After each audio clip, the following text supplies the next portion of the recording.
Oi gente, tudo bom? Olha só, aqui a gente está na nossa aula 6, que é a parte de equações diferenciais parciais, método de diferença finita e a famosa condição CFR, né? Então vamos lá, vou fazer aqui uma explanação, já aplicando em algumas equações bem tradicionais, né? A ideia de você resolver uma equação de de derivadas parciais é quando você tem, digamos assim, em geral, a equação de onda, né? Equações desse tipo, equação de onda, equações onde você tem derivadas espaciais e derivadas temporais. Propagação de calor, propagação de uma onda na corda, entendeu? Uma onda na própria mecânica quântica mesmo, a gente tem a função de onda. Então você tem equações onde você tem derivadas espaciais e derivadas temporais, tá? Diferente de uma derivada do EDO, que tradicionalmente você tem uma derivada só numa variável, tipo DDT, né? E pronto. Aqui não, aqui você tem uma derivada parcial espacial e uma derivada parcial temporal, por exemplo, entendeu? Ou pode ser também só derivadas parciais espaciais também, tá bom? Mas é muito comum na física aparecer equações onde você tem de um lado um laplaciano e do outro lado uma derivada parcial no tempo, né? Beleza? Isso é muito comum. A equação de onda é uma delas, né? Então vamos lá. Então vamos, né? Qual é a ideia? A ideia é você criar um análogo discreto a essa equação. Você vai pegar essa equação, é uma equação diferencial com derivadas espaciais, e vai criar um grid, uma malha. Você vai discretizar a parte espacial e vai discretizar a parte temporal, tá? E vai construir um método recursivo que mais ou menos ele simula, né, o funcionamento daquela equação de derivadas parciais, entendeu? Essa é a ideia, né? Então você vai criar um grid que vai ter um ΔX e outro grid que vai ter um ΔT. E aí a ideia é você construir uma relação recursiva que tem as mesmas propriedades, simula aquela equação de derivadas parciais que você estava interessado, tá bom? Essa é a ideia. Esse método é bom? Bem, esse é o, digamos assim, é o método zero, né? Para a gente resolver esse tipo de equação diferencial, certo? Sendo que ele tem alguns problemas, mas ele, em linhas gerais, com algum cuidado, ele funciona. O que vai dizer se ele é bom ou não é quanto você está discretizando, certo? Então vamos lá, então vamos, né, ter a ideia. Então, como eu disse, em geral, pensando no problema dimensional, por exemplo, né, você tem uma derivada no tempo. A gente já falou disso lá atrás, né, nas nossas aulas passadas, a gente já falou um pouco disso, né? Você tem, por exemplo, uma derivada no tempo, um DDT, um ΔT, né? Você tem uma dada função t, aí você tem uma derivada dela em relação ao tempo, e tem uma derivada, por exemplo, segunda, né? D2t dx2. Então você tem uma função t grande, onde você tem a necessidade de calcular uma derivada dessa função t grande em relação ao tempo e uma derivada segunda dessa função em relação à posição, né? Isso é muito comum, por exemplo, na equação de onda. É extremamente comum. Então, esse cara você discretiza dessa forma, e esse cara você usa uma fórmula de derivada de 3 pontos aí, que fica bem interessante. Tá? Então, essa é mais ou menos a ideia básica para você fazer essas discretizações, tá bom? Obviamente, essa é uma aproximação de ordem baixa. Existem discretizações, como eu já falei lá também no nosso curso, existem discretizações onde você usa a ordem mais alta, tanto no T quanto no espaço, tá? Mas vamos trabalhar com a versão mais simples para a gente poder entender a ideia do método, né? Então, eu gosto sempre de exemplo, né? Gosto sempre de trabalhar logo diretamente no exemplo. Por exemplo, a equação de calor, né? Que é essa daqui, tá? Então eu quero, né, ver aí como seria o perfil de temperatura ao longo de uma barra, certo? Então ela é governada por essa equação aqui. Então esse lado esquerdo a gente discretiza assim e esse lado direito a gente discretiza assim. Observe que você tem alguns índices aqui, né? O n ele vai indexar o tempo. Então, o n é o presente, o n mais 1 é o futuro. O i, ele vai indexar as posições espaciais. Então, por exemplo, supomos, digamos que esse izinho seja o centro da barra, i menos 1 seria um elementozinho ΔX à esquerda do centro, e mais 1 seria um elemento ΔX à direita do centro, tá bom? Beleza? Então a ideia é essa. Aí o que é que você conhece muitas vezes? Você conhece, por exemplo, a temperatura no centro ali. Você sabe, no centro tem uma temperatura bem alta. Como é que essa temperatura vai se propagar, né? Então você vai rodar, como a gente diz, essas relações recursivas para encontrar. Você, ó, passa o dt para cá, passa esse carinha para cá e dá isso aqui. Aí esse alfa é uma constante, dt você escolhe, ΔX você escolhe. Então isso é uma relação recursiva. Observe que do lado de cá só tem o presente, ó, n, n, n, n. E tem diversas posições aqui, né? A temperatura em diversas posições, na posição I, na posição I menos 1 e na posição I mais 1. No lado direito, do lado esquerdo, você tem a temperatura na posição I, no futuro, N mais 1. Beleza? Pronto, esse método é um método interessante, é um esquema razoavelmente funcional, né? Dá para você implementar ele fácil em Python, tá? Aí eu fiz aqui um códigozinho, fiz ele a primeira versão mais simplificado, certo? Para a gente poder ir evoluindo aí, né? Deixa eu mostrar para vocês, viu? Deixa eu mostrar para vocês aqui. Acho que esse aqui, essa é a versão mais simplificada. Ó, né? Então você tem aqui o tamanho da barra, esse aqui é aquele parâmetro alfa, isso aqui é o número de pontos que você coloca, ou seja, é o tamanho quantas divisões você fez. Então o delta x vai ser L sobre N menos 1, tá bom? Então essa é a ideia. Você tem 50 pontos, então tem 50 menos 1 espaços, né? Aqui está a discretização temporal e aqui está quantos passos eu vou integrar, ou seja, quantas vezes eu vou aplicar aquela equação. Então eu crio inicialmente um vetor, usando NumPy, né? Estou usando NumPy aqui. Eu crio um vetor todo zero. Então esse vetor ele tem as temperaturas desses pontos aqui. Lembrando, gente, isso aqui são 50 pontos ao longo da barra, tá bom? Então eu crio um vetor com 50 pontos, tudo zero, temperatura zero. Quando eu chego no meio desse carinha, lá no centro, na posição central, eu boto a temperatura alta. Seria como se eu tivesse botado uma fonte de calor ali, ou dado uma aquecidazinha ali, tá bom? Aí eu copio esse cara. Por que eu copio? Observe que eu preciso sempre de brincar entre, eu preciso, aqui eu tenho o presente, aí eu calculo o futuro aqui. Depois eu vou precisar fazer o que? Depois eu vou precisar atualizar. Como eu vou fazer várias iterações, eu vou precisar dizer, olha, o que agora a gente acabou de calcular é futuro, eu tenho que jogar no presente. Então eu vou precisar de alguns vetores para poder a gente fazer esse jogo entre presente e futuro, tá bom? Então eu faço uma cópia desse cara aqui, tá? E aí eu faço um loop temporal. Isso aqui é um loop no tempo. E aqui eu faço um loop espacial. Ó. Então eu tenho dois loops, um loop temporal e um loop espacial. E aqui está aquela formulazinha lá.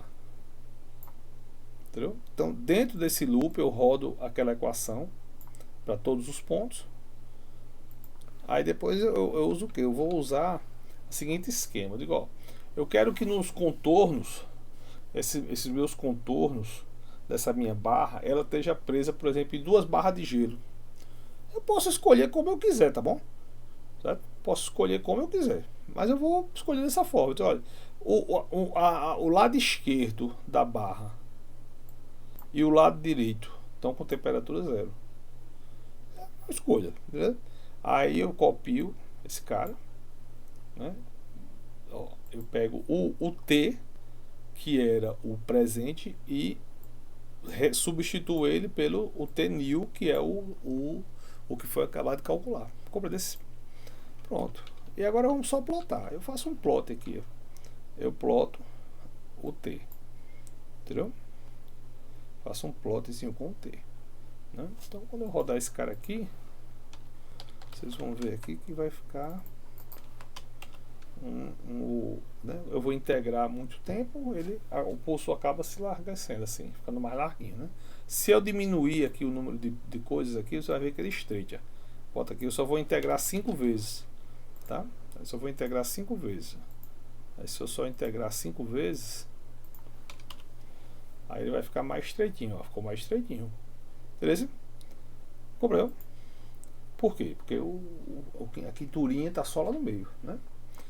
Beleza? Aí existe uma maneira, velho, de você fazer esse mesmo código vetorizado. Aí eu decidi fazer para vocês verem aqui, para vocês poderem entender como é que esse negócio funciona. Então, eu vou mostrar para vocês a versão vetorizada, né?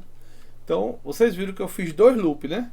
Um loop no tempo, que é o N, e um loop, cadê Jesus? Um loop no tempo e um loop no espaço, tá bom? Aí qual é a ideia? A ideia agora é você pegar esse problema e fazer vetorizado. Rodar essa equação aqui, não sítio por sítio, mas rodar ela de uma vez. Rodar ela de uma forma vetorizada, como se fosse slice, entendeu? Então, a gente faz a seguinte coisa aqui, a gente faz a seguinte truque. Então, essa solução aqui, que é a solução que eu usei, é a solução onde você faz com loop. A solução com NumPy é essa daqui. Eu crio um slice, ou seja, eu crio como se fosse um vetor que tenha todo o futuro. Compreendeu? Aí esse outro cara aqui é o T-New. Aí eu tenho outro cara aqui que é quem? Que é o slice que contém todo o presente. Entendeu? E esse cara aqui é aqueles carinhas, é aqueles, ó, o 2, tá vendo? Esse cara aqui é todos os vizinhos da direita. Esse cara aqui é o presente mesmo, em cima, né, em cima daquela toda aquela posição I. E esse cara aqui são os vizinhos da esquerda. Entendeu? Ó, aqui, né? Esse cara aqui é o tipo como se fosse o termo I. Esse cara aqui é o termo I mais 1. Esse cara aqui é o termo I menos 1. Sendo que ele é um vetor contendo todo mundo, no final das contas, entendeu? Então, fazendo dessa forma, ele vai fazer essas operações para todos os pontos, entendeu? Não para um valor de I, mas para todos. Compreendeu? Para todos os caras. Né? Ele vai fazer como se fosse, ele vai criar um recorte onde todos os termos I conectam com todos os termos I mais 1 e menos 1. Automático. Então, fazendo dessa maneira aí, você se livra do loop espacial, entendeu? E aí o código fica muito mais simples, entendeu? Então, ó, esse carinha aqui, ela calcula esse cara aqui para todos os valores de I de uma vez só. Tchuf, de uma vez só, entendeu? Então, isso evita que você faça um loop no espaço. Deixa eu mostrar para vocês o código direto aqui. Cadê a versão vetorizada? Tá aqui, né? Então, isso aqui não muda nada. Isso aqui não muda nada. Aí agora tem umas novidades, né? Esse daqui é o calor inicial, tá? Entendeu? Então esse aqui é que entra a coisa, ó. O T-New, eu só tenho agora um loop aqui, ó. O loop do tempo. Aqui, ó, quando eu escrevo dessa forma, eu estou fazendo todas as operações, todas elas de uma forma vetorial. E aí eu faço tudo de uma vez, de uma linha só. É como se isso aqui fosse, entre aspas, um loop, sendo que não é um loop, entendeu? Aí pronto, aí o resto é tudo igual. Igual. Entendeu? A única diferença é essa. Você construindo dessa forma, você vetoriza e se livra de toda essa coisa do... No final das contas, está dizendo o seguinte, ó, faça no final das contas, esse aqui vai dizer para você o seguinte, ó, pega esse vetor, faça ele do começo até o fim. Do começo até o fim. Entendeu? Essa é a ideia. Aí esse aqui começa do 2. É como se ele estivesse começando do 2, porque é sempre um cara na frente. E esse cara aqui é como se ele estivesse começando do anterior. Entendeu? Então essa é a anotação. Aí você fica uma equação única, uma equação vetorial. Entendeu? É muito mais simples. Aí fica mais rápido. Né? A vantagem de você fazer vetorizada é que se você quiser fazer uma animação, o código roda mais rápido. Aí ele vai produzir o vídeo, vai produzir a solução da equação mais rápido. E aí você pode botar mais frames, por exemplo. Fazer uma solução para tempo longo, por exemplo, para você ver, por exemplo, o pulso evoluindo. Então eu quero que eu vou fazer aqui. Tá demorando um pouquinho, ó, porque primeiro esse computador não é muito lento, não é muito rápido, e segundo, a renderização do vídeo é uma coisa lenta, entendeu? Mas a solução da equação é razoavelmente rápida, entendeu? Então é isso. Ó. Deixa eu tentar ver se eu consigo melhorar essa parte aqui da. Cadê? Deixa eu ver se eu consigo deixar um pouquinho melhor essa parte aqui, viu?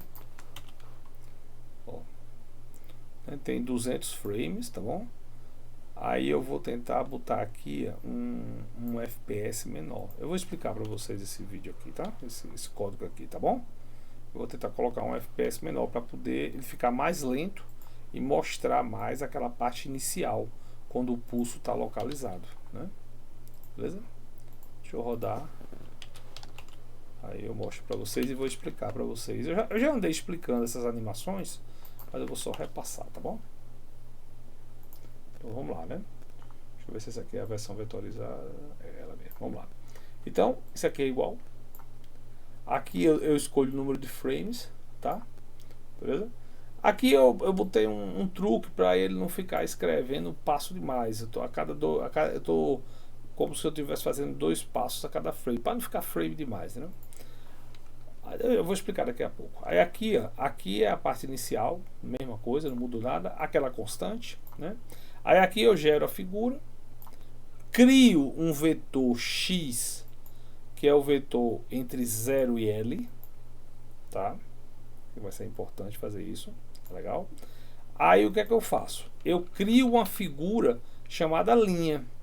Essa figura chamada linha, ela tem a seguinte coisa, ela tem uma posição x, um vetor x, e um vetor t, que é o vetor que está tudo zero. Tá bom? Então a linha, ela vai ser descrita inicialmente dessa forma. Né? Que a gente lembra, né? A gente tem que criar uma entidade e essa entidade tem que ser atualizada dentro de uma função de atualização ou uma função de update.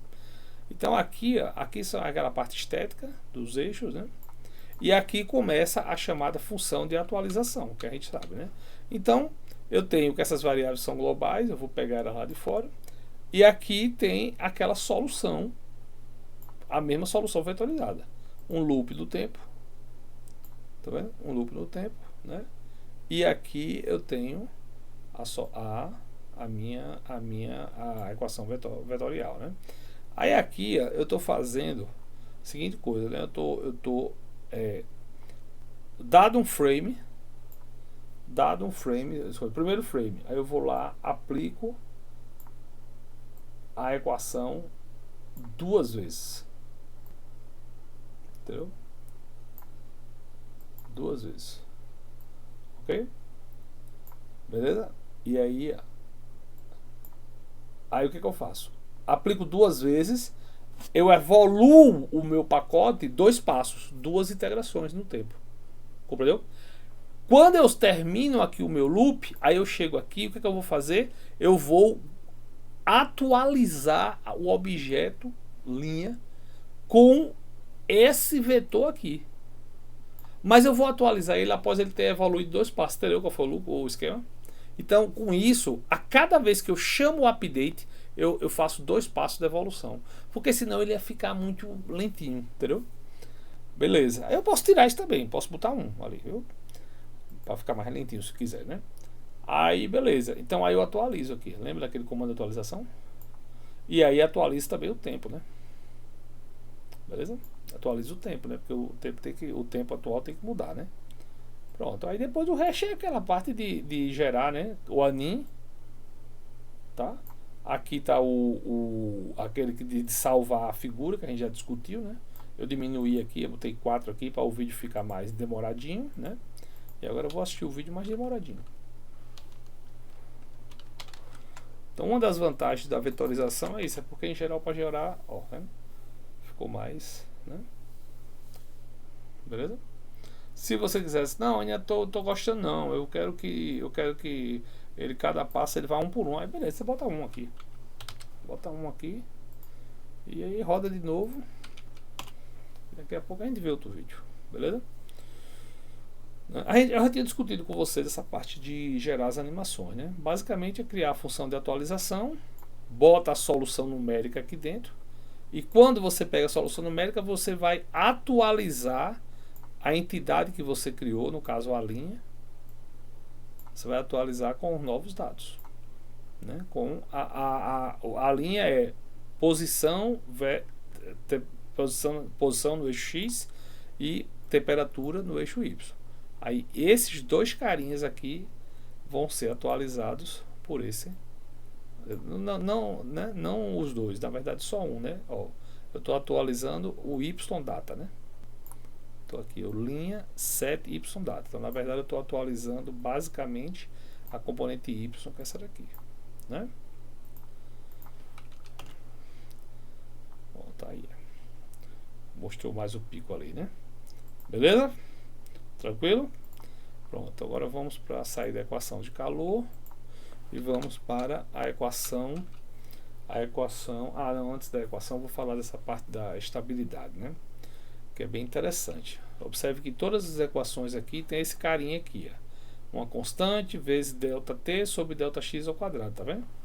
Né? A gente viu isso desde a primeira dedução que eu fiz aqui, ó, tá vendo? Então esse é um fator importante, certo? Esse parâmetro é muito importante mesmo, entendeu? E aí, eu não vou entrar em tantos detalhes, mas essa condição é o que o pessoal chama de condição CFL. Esse carinha aqui não pode ser muito grande, em geral ele tem que ser bem pequenininho, tá bom? Então se você botar um ΔT meio grande aqui, em geral desanda. Se você botar um delta, esse cara muito pequenininho, aqui o ΔX muito pequenininho e aqui muito grande, né? Assim, você tem que controlar que esse carinha aqui todo seja pequeno. Essa é mais ou menos a ideia. Bem, tem uma forma de deduzir isso matematicamente, mas eu não vou entrar muito não. Mas no final das contas é isso. Esse termo aqui, que é como se fosse o coeficiente da derivada, vamos dizer assim, esse termo tem que ser pequeno, tá? Se não for, o método não funciona, o método explode. E aí você não vai conseguir medir corretamente as propriedades físicas, tá bom? Então vamos para a equação de onda, certo? A equação de onda, derivada segunda, você discretiza ela dessa forma também. Ou seja, a mesma discretização aqui é feita aqui. Aí reorganiza isso, né? Reorganiza, ó. Eu tenho o quê? Isso aqui é presente, passado, presente, presente, presente. Então você tem aqui tempo presente, tempo passado, tempo presente, tempo presente. E aqui tempo futuro. Passa esse cara para o lado de cá, passa esse cara para o lado de cá. Você vai montar uma equação envolvendo futuro do lado esquerdo e presente e passado do lado direito. Entendeu? E aí dá para montar um programinha bem interessantezinho, parecido com esse que a gente montou, né? Tá bem parecido, ó. Aqui tá os parâmetros. Discretiza também, ΔT, ΔX, mesma conversa, tá? Aí eu crio o U, que é o presente, crio o UPREV, que é o passado, e o UNIL, que é o futuro, que respectivamente é isso aqui, ó. Presente, passado, futuro. Entendeu? Presente, passado, futuro. Beleza? Aí você dá uma condição inicial, você chega no presente, por exemplo, bota aqui uma dada condição, por exemplo, eu botei aqui um seno, tá? Tem um seno aqui, e o passado eu copiei, entendeu? Copiei o presente, ou seja, é como se você tivesse o seguinte, só no tempo, digamos, no tempo zero estava na condição seno, e no tempo antes de zero, vamos dizer assim, estava na condição seno, ou seja, ele estava parado, ó. Entendeu? É aquela coisa. É uma escolha, né? Só para a gente fazer um exercício numérico. Essa condição inicial vai depender da física do problema que você está estudando, né? Tá bom? Mas aqui é só um exemplo numérico, né? Então qual é a ideia? Primeiro sem vetorização, viu? Faz o loop temporal e faz um loop espacial. E aí, ó, aqui está a equação, tá vendo? Vocês estão vendo? Ó, o lado direito e aqueles outros dois termos. Esse C2 aqui é algo parecido com o que a gente mediu lá, entendeu? Não. Aqui tem um C ao quadrado, ΔX ao quadrado, ΔT ao quadrado. Então é ΔT C sobre ΔX ao quadrado. Tá aqui, ó. Entendeu? Pronto. Aí. pá, resolveu. Mantenho as cordas presas nas extremidades como se fosse um violão, então boto 0 e 0, entendeu? E aí faço aquela atualização. O que era, né, passadão, o que é presente passa a ser uma coisa do passado, o que era futuro, que a gente acabou de encontrar, passa a ser presente. E aí volta para o loop do tempo e assim vai. Beleza? Compreendeu? Então é mais ou menos a mesma ideia, né? Aí eu também fiz um código desses, vou mostrar para vocês aqui, usando essa mesma ideia aí, vetorizado. Deixa eu ver se eu fiz aqui. Eu acho que tá um canto aqui. A onda tá, eu fiz aqui. Deixa eu ver se ele tá. Não sei se eu acho que eu não fiz vetorizado, não sei. Se quiser depois eu faço. Eu mostro pra vocês. Deixa eu ver se eu fiz, viu? Pronto, fiz. Pronto. Aqui é o mesmo coisa da onda na corda, sendo que de uma forma vetorial, tá vendo? Mesmo esquema, né? Parâmetros, os 3 vetorizinhos, condição inicial, entendeu? Mesmo esquema, né? Tá bom? Aquela constante lá, né? Aí aqui é a parte da figura, né? Quero fazer uma animação, tenho que criar a figura, crio o vetor X e crio a linha, né? A linha tem posição X, U, que é isso que a gente vai atualizar. Aqui é a parte estética da figura, né? E aqui é a atualização. Então eu tenho variáveis globais que eu vou incorporar aqui dentro. E aqui está o lance, né, da vetorização. Mesmo esquema lá da outra equação. O resto é igual. Observe que eu tirei o loop espacial, né? O resto é igual. Aí retorno o que? Atualizo o que? Atualizo a componente Y da linha. Entendeu? E aí depois do resto é a parte de gerar o vídeo. O anim, que a gente já discutiu. E o anim save. Tá? Tá um pouquinho menor aqui. Vou fazer aqui uma...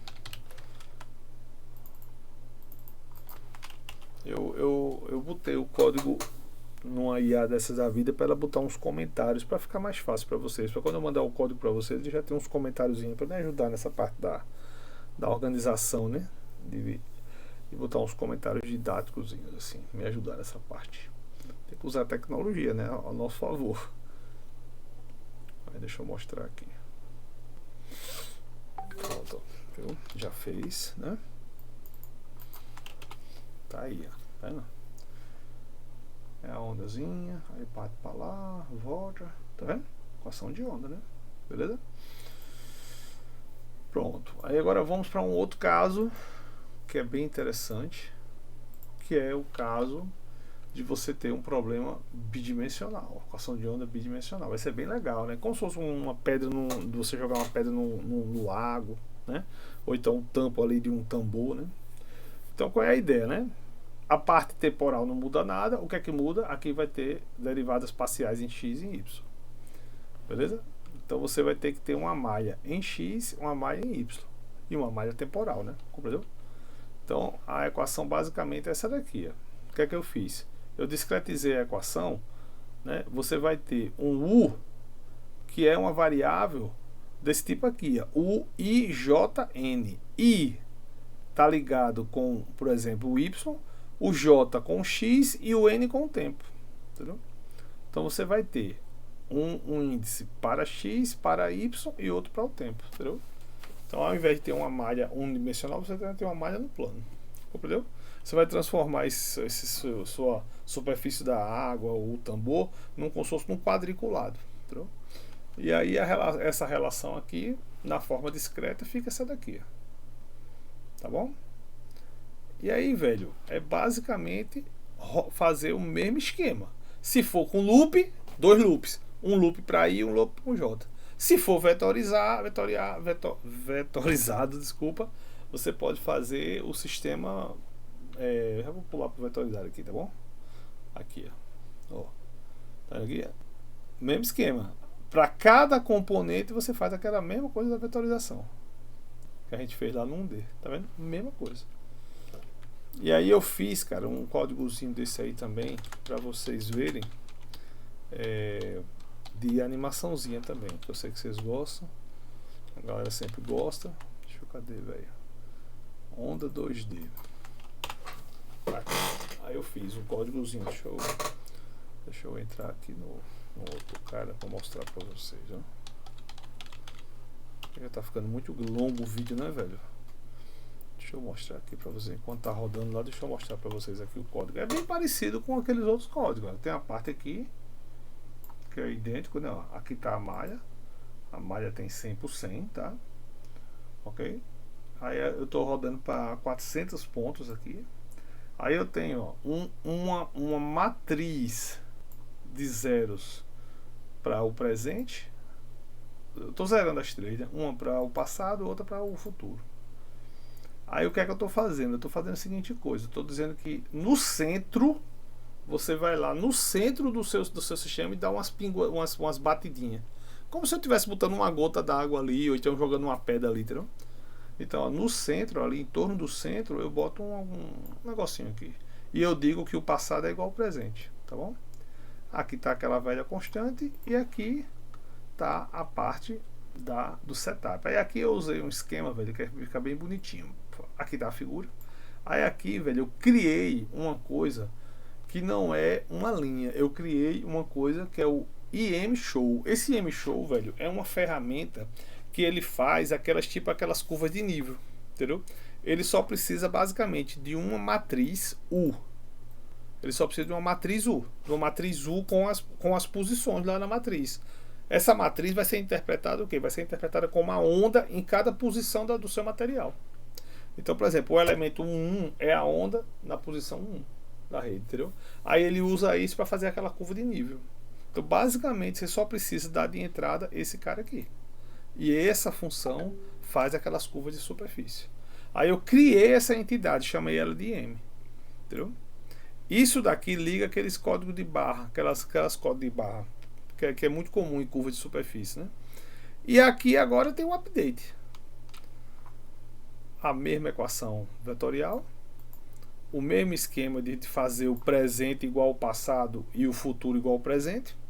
E aqui eu vou lá naquela entidade que eu criei e eu troco o array. O IM set array. Eu vou lá e troco o array. Eu substituo o cara que eu acabei de encontrar aqui. Eu vou aqui, ó, boto ele aqui dentro. Boto ele aqui dentro, entendeu? Pronto, aí agora, velho, é só criar a animação e aqui salvar em MP4. Que a gente já discutiu isso, né? Deixa eu mostrar pra vocês como é que fica bonitinho. Agora, obviamente, essa é uma versão simples, né, desse vídeo de animação, mas fica bem bonitinho. Olha a onda crescendo. Não é legal? Obviamente tá bem simplesinho aí, né? Porque eu não fiz nenhuma grande qualidade na parte de imagem, né? Mas tá vendo? Ele pega a matriz, aquela matriz 2D, não é uma matriz 2D da onda, e cria essa curva de nível, entendeu? Ele cria um sistema, ó, se você olhar aqui, ele tem um sistema de 0 é o vermelho e o azul é da ordem de 0.4. Isso você define aqui, ó, quando você cria esse M show aqui, ó. Tá vendo aqui? Eu botei o mínimo e o máximo aqui, ó, né? Você pode até diminuir, não, vou botar assim, vou botar 0.25 e 0.2, por exemplo. Tá? Você pode fazer isso também. Beleza? Você vai ter que rodar de novo, né? Vai demorar um pouquinho, mas eu vou rodar, não tem problema não. Deixa eu ver se eu gravei aí. Gravei. Entendeu? Você regula aqui, ó. E esse código de cores você também pode mudar aqui. Esse CMap aqui é a escolha do tipo de cor que tem. Ele tem um monte, tem o Civides, tem vários desses caras, tá bom? Esse daqui é um dos mais famosinhos. Tá rodando aí, entendeu? E aqueles valores de V máximo e V mínimo é o valor da onda, para ele poder usar na tonalidade da cor, compreendeu? Aí se você vai ver agora como eu mudei ali, vai mudar as cores do negócio ali, entendeu? Vai mudar. Beleza? Espero que tenha ficado claro aí, né? Eu vou mandar os códigos também, eu vou mandar para vocês os códigos, certo? E quem quiser me escreva aí que eu mando esses códigos para vocês, tá bom? Daqui a pouco tá acabando aqui. Observe que tá demorando um pouquinho, porque essa minha máquina não é muito rápida, mas se você comparar a versão com loop com a versão vetorizada é bem mais rápida. Ó, tá vendo? Já mudou, tá vendo? Aí como é que foi bonitinho? Na verdade eu peço desculpa, o vermelho é menos 0,20 a intensidade da onda, né? Pela onda, né? e o azul é o 0,20, né? Ficou legal, né? Tá vendo aí? Ficou bem bonito. Pois tá bom, gente. Eu espero que tenha ficado claro aí como é que faz, né, esse cálculo, ok? Lembrando que a precisão desse metro, ela depende principalmente do valor que você escolhe para essa constante aqui, tá? Você não pode discretizar demais aqui e discretizar de menos aqui. Você tem que manter um equilíbrio aqui para que esse cara seja pequenininho, tá bom? Esse cara todo esse cara ser pequenininho. Beleza? Valeu, gente. Obrigado.